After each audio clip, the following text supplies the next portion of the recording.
Hey, I'm Mark Goodman. And I'm Alan Light. On today's podcast, in celebration of International Guitar Month, Pete Townsend of The Who will join us. Pete went deep with us into his relationship with the guitar and with music in general, the new Broadway version of Tommy. He clarified the status and the future of The Who, and much, much more. Sound Up with Mark Goodman and Alan Light, the only music podcast that matters. Get it on Pandora, Spotify, Apple Podcasts, or wherever you get your podcasts. Yo, what up, world? This is Wordsworth, and you're listening to another great, incredible, spectacular interview on The Library with Tim Einickel on rapstation.com. PTSD is the fourth studio album by Pharoahe Monch. It is set to be released on April 15th under his independent label, War Media, in partnership with Duck Down Records. The guest includes Black Thought, Talib, Kweli, Step Kids, Vernon Reid, and many others. Production by Lee Stone, Marco Polo. Pharoahe Monch, thanks for joining me on The Library on rapstation.com. And then You Don't Stop with Chuck D. Thank you, man. Thanks for having me, dude. Another layer of the album, PTSD, is talking about the experience of black males in America. So I have two questions. Which America did you write this album for? And then what do you want or hope the world listener to take away from this album? I wrote this for music lovers and for, the from a director's perspective of people who want to take time and listen to an entire album and who just enjoy that type of writing.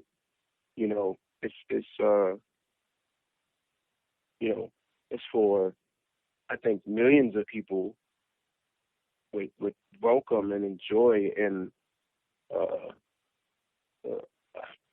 be glad to champion this record.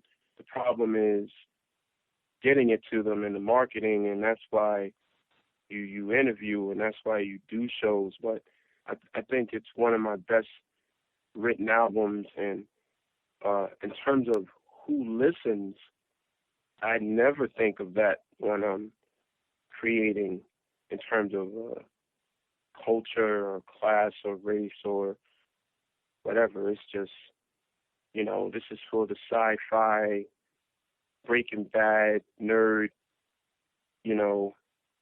music lover.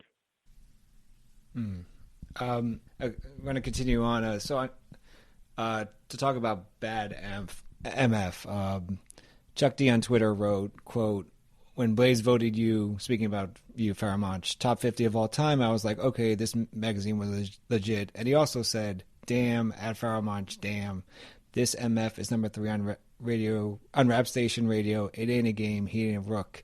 What do these two quotes mean to you? And it seems you have so much respect for the old school rappers. Do you partly write for them? It's like an ode to them? There is music that follows this inevitable cycle, and then they intertwine, and sometimes, and then it comes back around. I think at the root of,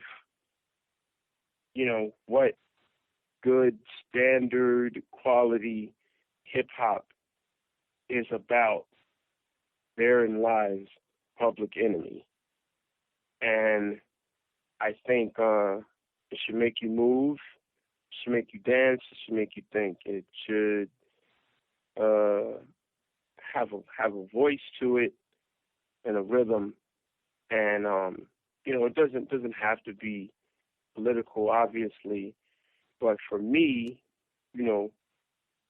what stood out was the blend of the truth, the honesty, and the tone, and then the production's ability to make it sound like rock, because I grew up a rock fan, and the blend and the layers of sound and all of that stuff was very inspiring to me when I'm going to create.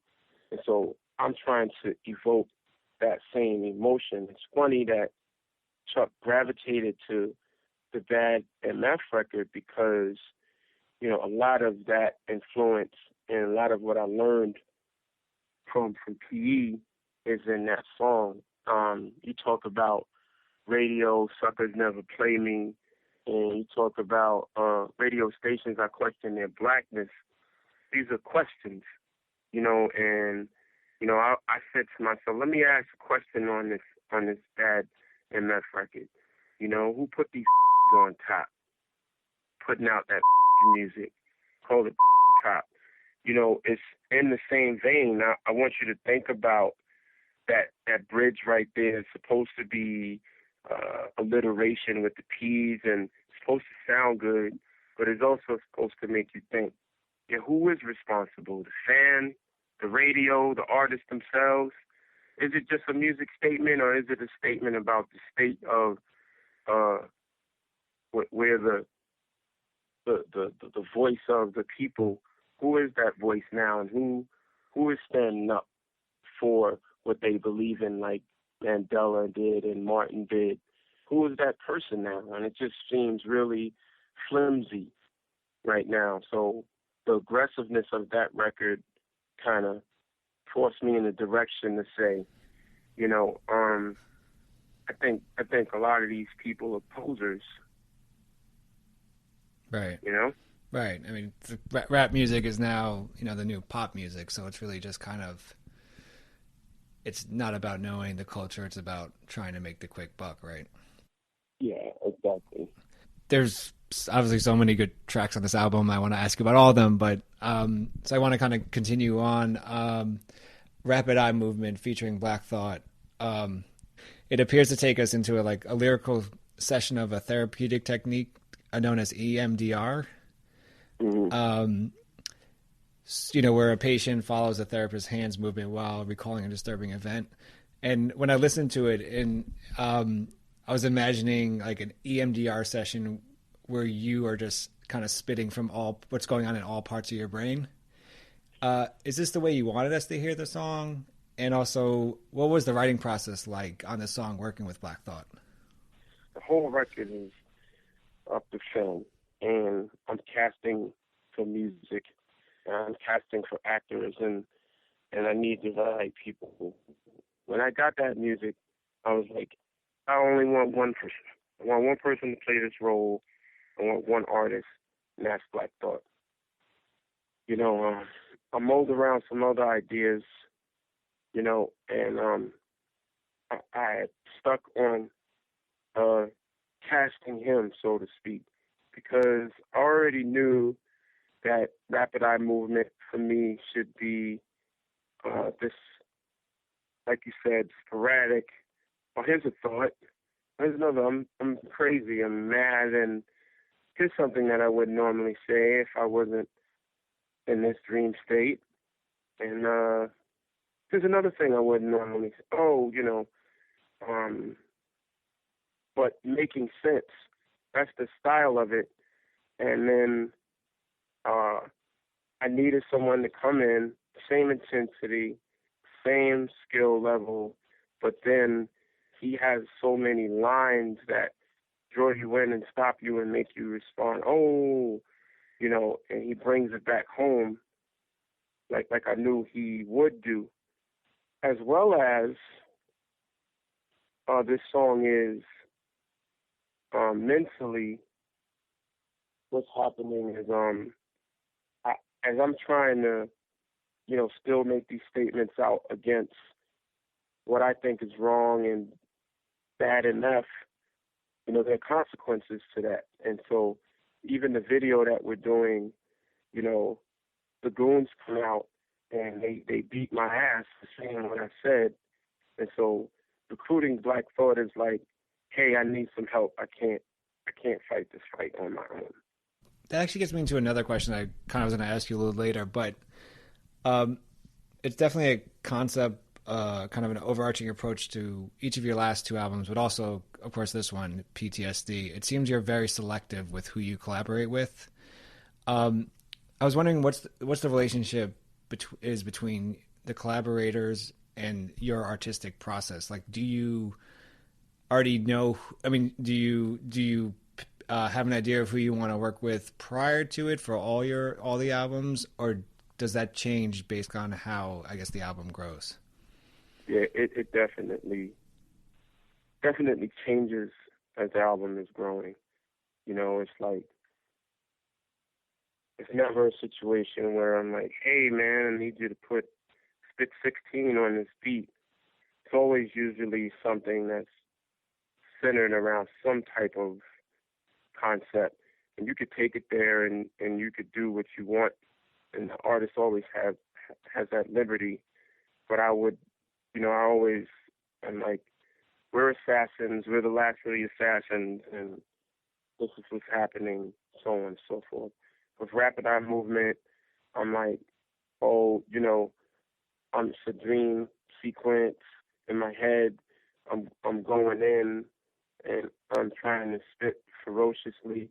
I just need you to conjoin the rhymes together. So whatever I say last, you know, I need you to come after that and join in right after me, you know? Right. I want to continue on. I mean, you work with, there's a lot of people you work on with this album.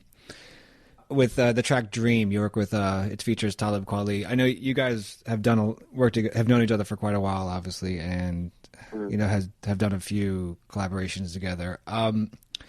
For the listeners, what is it about Kweli as an MC that, you know, makes you want to continue to work with him? Kweli is just the standard of the consummate lyricist. Pushes the envelope, hardworking. He delivered on that song in a way that brings it to a whole another level. And it's not just I could spit rapidy rap, lots of syllables. It's always, he has a perspective on it, and the perspective feels good. Hey, you know, I lost my ability to dream because I was smoking so much weed that I wasn't even with myself anymore, and I was out of myself, and I had to stop in order to relax and, you know, feel what it was like to get back inside myself again and experience, you know, what did I dream about when that happened? I dreamed of colored things and rain. You know, his approach to writing is what I enjoy as a fan, as well as,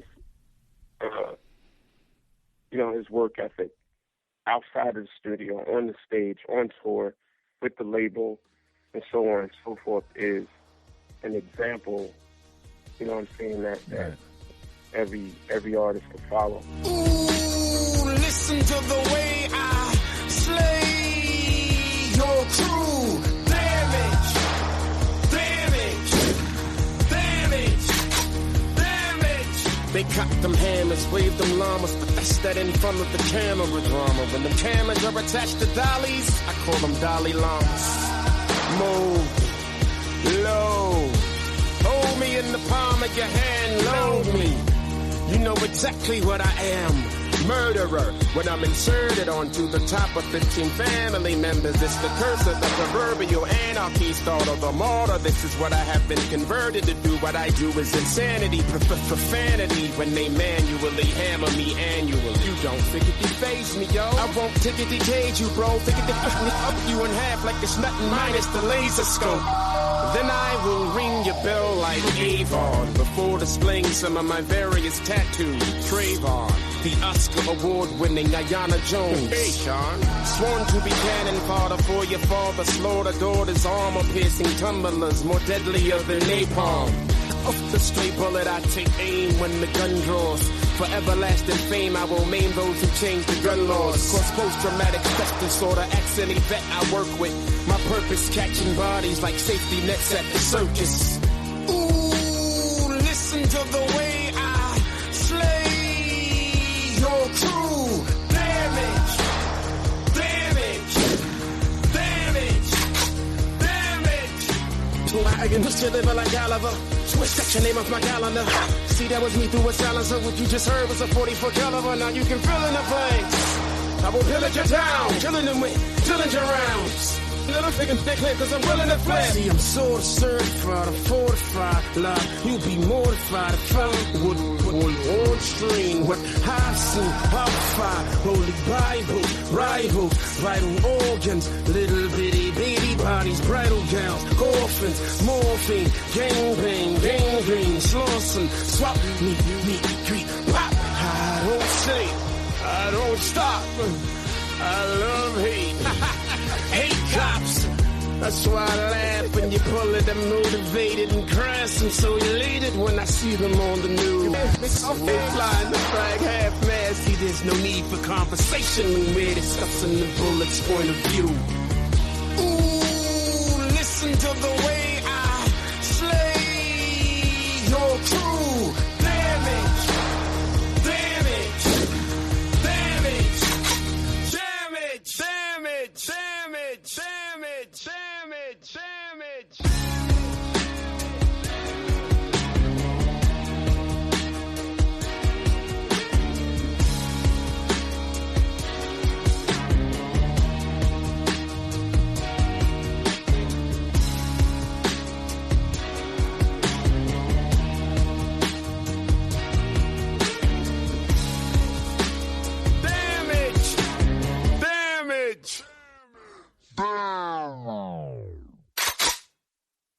Hey, I'm Mark Goodman. And I'm Alan Light. On today's podcast, in celebration of International Guitar Month, Pete Townsend of The Who will join us. Pete went deep with us into his relationship with the guitar and with music in general. The new Broadway version of Tommy. He clarified the status and the future of The Who and much, much more. Sound Up with Mark Goodman and Alan Light, the only music podcast that matters. Get it on Pandora, Spotify, Apple Podcasts, or wherever you get your podcasts.